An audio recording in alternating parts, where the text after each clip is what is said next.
बाद समंदर में तलाश करने का प्लान बनाया गया। हैरत अंगेज तौर पे सिर्फ 9 सितंबर 1980 की अंधेरी रात एक super size cargo ship Pacific ocean में लहरों से लड़ रही थी।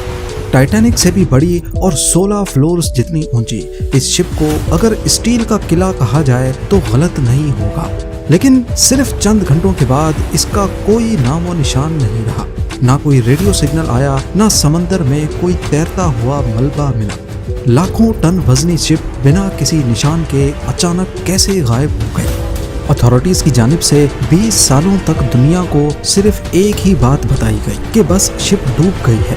लेकिन जब क्रू में मौजूद एक शख्स के बाप ने सच्चाई का पता लगाना शुरू किया तो जो कुछ समंदर के नीचे छुपा था उसने सबकी आंखें खोल कर रख दी।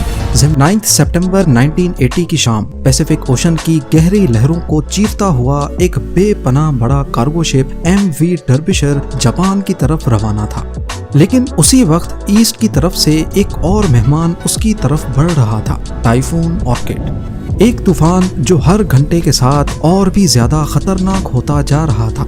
MV डर्बिशर पिछले 8 हफ्तों से मुसलसल सफर कर रही थी। कनाडा की आयरन माइन से 1,50,000 टन लोहा उठाने के बाद अटलांटिक ओशन को पार किया, अफ्रीका के सदर्न किनारे से गुजरी और इंडियन ओशन की लहरों को छांटती हुई अब आखिरी मंजिल के करीब थी।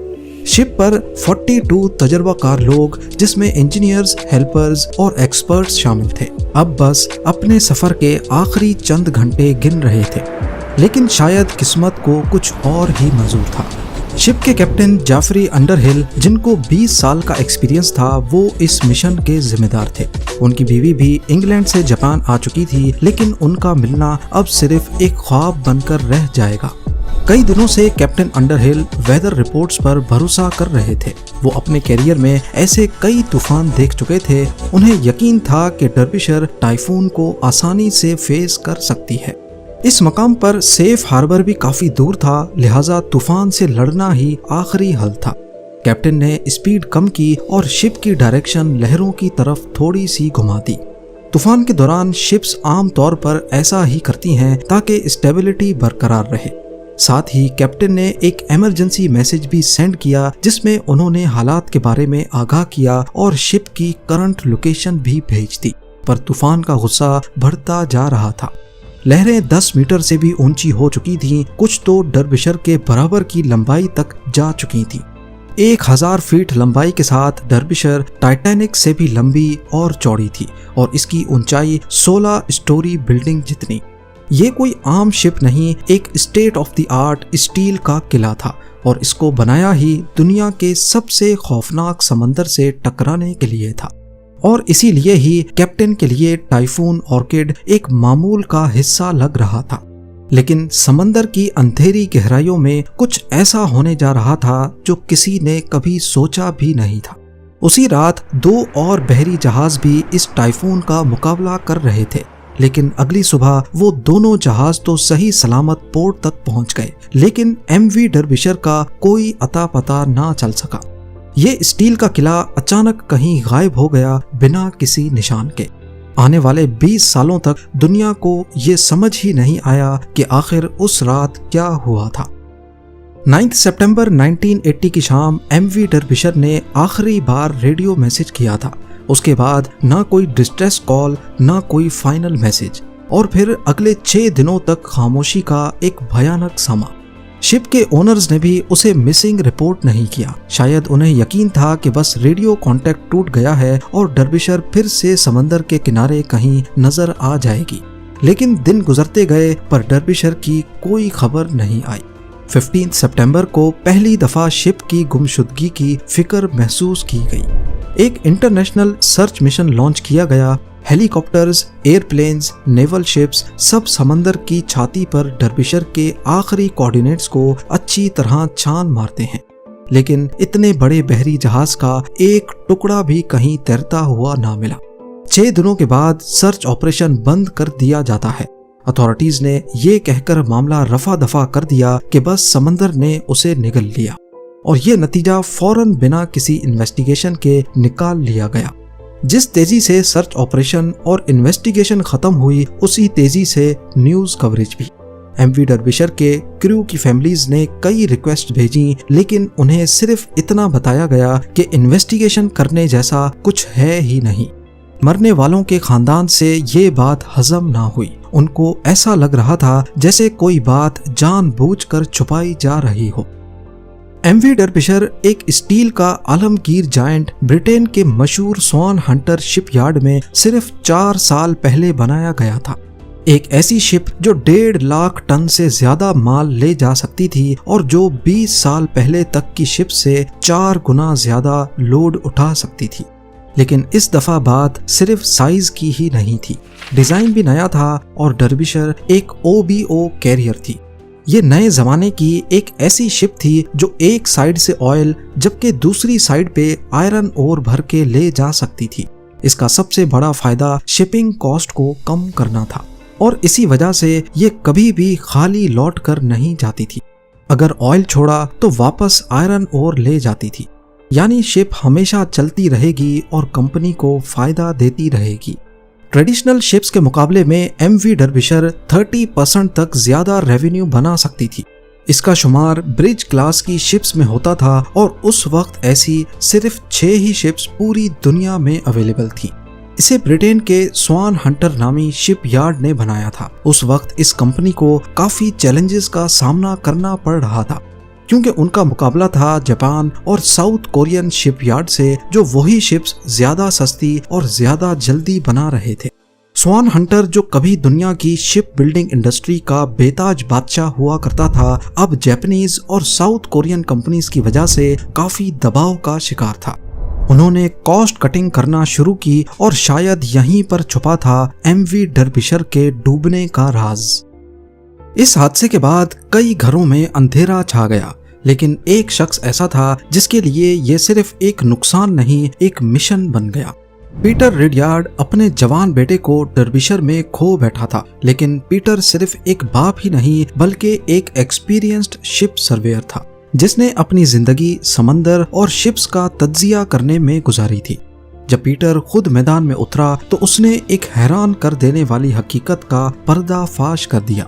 1982 में डर्बिशर के गायब होने के सिर्फ 18 महीनों के बाद टाइन ब्रिज नामी एक और ब्रिज क्लास शिप नॉर्थ सी के तूफानों से लड़ रही थी और अचानक शिप के सुपर स्ट्रक्चर के आगे स्टील में दरार पड़ने लगी। कैप्टन ने फौरन एवैक्यूएशन का हुक्म दिया और क्रू को एयरलिफ्ट करके बचा लिया गया। इस हादसे में शिप को बचा लेना किसी मौजज़े जैसा ही था, क्योंकि शायद कुदरत भी इस बार सच्चाई दिखाना चाहती थी। जब पीटर ने उस शिप का ठीक से मुआयना किया तो पता चला कि शिप के फ्रंट साइड के एक हिस्से पर क्रैक्स पड़ चुके थे। मजीद कुछ डॉक्यूमेंट्स पढ़ने के बाद उनको मालूम पड़ा कि सिर्फ यही नहीं बल्कि हर ब्रिज क्लास शिप में क्रैक्स डेवलप हो चुके हैं और ये क्रैक्स सिर्फ एक ही जगह पर पड़ रहे हैं। और फिर ये शिप्स चुपके से रिपेयर के लिए पोर्ट्स में बुलाई जा रही थी। सिर्फ इतना ही नहीं, पीटर ने एक और हैरत अंगेज चीज ढूंढ निकाली।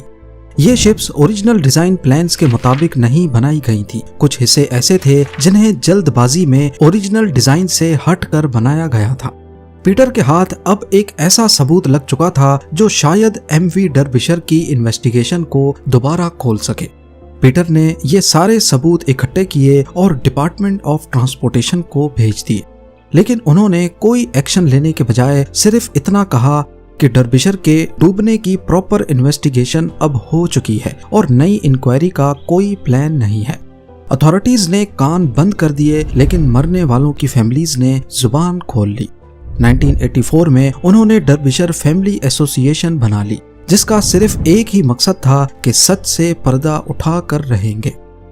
नवंबर 1986 में एक और ब्रिज क्लास शिप जिसका नाम कोलून ब्रिज था, आयरलैंड के कोस्ट के पास समंदर में ही क्रैक्स पड़ने की वजह से ग्राउंड हो गई। अटलांटिक के रफ समंदर से गुजरते वक्त उसका हल जो पहले ही कमजोर हो चुका था, समंदर के झटकों का सामना नहीं कर सका। कोलून ब्रिज 6 में से आखिरी ब्रिज क्लास शिप थी जिसमें वो खास रिपेयर वर्क नहीं हुआ था जो पीटर ने दूसरी शिप्स में ढूंढा था। लेकिन अब की बार ब्रिटिश गवर्नमेंट चुप नहीं बैठी और दोबारा से एक नई इन्वेस्टिगेशन खोलने का इरादा किया। पीटर और दूसरी फैमिलीज को उम्मीद की एक किरण दिखाई दी। اگلے 6 مہینوں تک مختلف ایکسپرٹس نے اس انویسٹیگیشن میں اپنی اپنی رائے دی. کسی نے ڈیزائن پر دوش دیا تو کسی نے سمندر کو. لیکن اس انویسٹیگیشن میں پیٹر کے تمام ایویڈنس پر کوئی دھیان نہیں دیا گیا. اس کے ثبوت جو ڈائریکٹلی اسٹرکچرل فیلئر کی طرف اشارہ کرتے تھے ان کو بڑی چالاکی سے دبا دیا گیا. انویسٹیگیشن رپورٹ میں بتایا گیا کہ ایم وی ڈربشر اور برج کلاس کی شپس میں کوئی اسٹرکچرل فیلئر کے ثبوت نہیں ملے. ڈربشر بس ایک اور شپ تھی جو سمندر کی لہروں کا شکار بن گئی. فیملیز جو پچھلے کئی سالوں سے یہ لڑائی لڑ رہی تھیں ان کے لیے یہ رپورٹ کسی تماچے سے کم نہیں تھی. دوسری انویسٹیگیشن کے بعد اب فیملیز کا حوصلہ ٹوٹ رہا تھا. ان کا صرف یہی کہنا تھا کہ ڈربشر کا راز سمندر نہیں بلکہ سسٹم میں چھپا ہے. لیکن ان فیملیز نے کبھی ہمت نہیں ہاری. 1994 میں انٹرنیشنل ٹرانسپورٹ ورکرز فیڈریشن کے ساتھ مل کر ایک پرائیویٹ انویسٹیگیشن ٹیم بنائی گئی. سب نے مل کر اس مشن کا خرچہ برداشت کیا اور ایم وی ڈربشر کو 14 سالوں کے بعد 23 گھنٹوں کے اندر سطح سمندر سے 4 کلومیٹر نیچے ڈربشر کو 1 پیس میں ڈھونڈ لیا گیا. یہ واقعی ایک بہت بڑی کامیابی تھی. لیکن اس گتھی کو سلجھانے کے لیے سمندر کے اندر شپ کے ایک ایک حصے کی فوٹو لی گئی اور اگلے 6 سالوں تک انویسٹیگیشن چلتی رہی. 6 سالوں بعد انویسٹیگیشن رپورٹ میں ساری حقیقت کھل کر سامنے آ گئی. معلوم پڑا کہ شپ کے سب سے آگے ایک اسٹور بنا ہوتا ہے جسے بوسن اسٹور کہتے ہیں. اس اسٹور میں ڈیک مینٹیننس کا امپورٹنٹ سامان رکھا ہوتا ہے جیسے رسیاں، ٹولز، چین وغیرہ. اس رات طوفان میں جب ایم وی ڈربشر لہروں میں جھول رہی تھی تو بوسون اسٹور کا دروازہ جو اوریجنل ڈیزائن کی طرح بنایا نہیں گیا تھا اچانک ٹوٹ گیا اور اس میں پانی بھرنے لگا. ہزاروں گیلن پانی بوسون اسٹور میں بھرنے کی وجہ سے شپ کا اگلا حصہ بھاری ہو گیا اور بو مزید پانی کے اندر چلا گیا.